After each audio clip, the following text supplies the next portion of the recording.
Hello there, this is Stephen Valenzuela giving you your bit of intelligence for the day.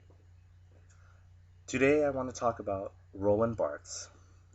In Barthes' writing, Myth Today, excellent writing, Barthes speaks in detail of myth and its system of communication. According to Barthes, myth is everywhere. And since myth is everywhere, anything can be considered a myth as long as it is spoken about and analyzed in a critical way. Barthes believes that myth is not defined by the object of its message, rather than the way which the message is delivered.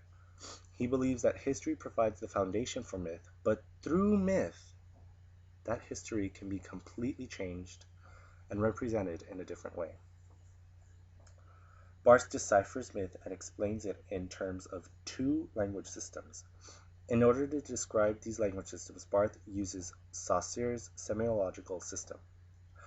Barthes describes the first system as the language. So the first system is the language.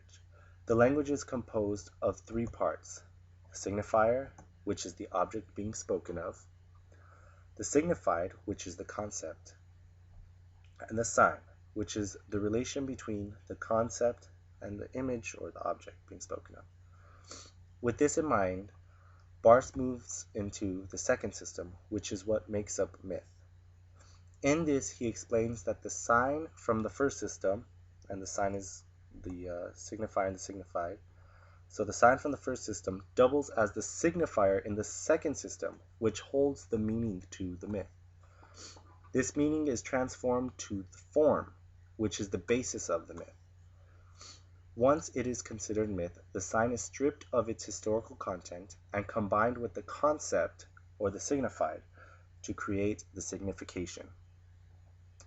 The signification is the myth itself.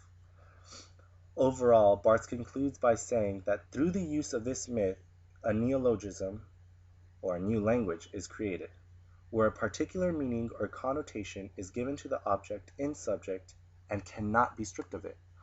Over time, this neologism becomes part of history and part of common language. So let's look at an image and use Barthes' principle of myth on it. So now let me get the image that we are going to analyze, and we're going to analyze this one. This image of a man.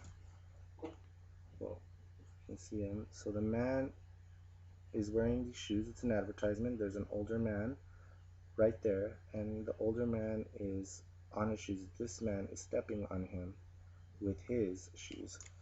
So he thinks he's all bad because he has these shoes.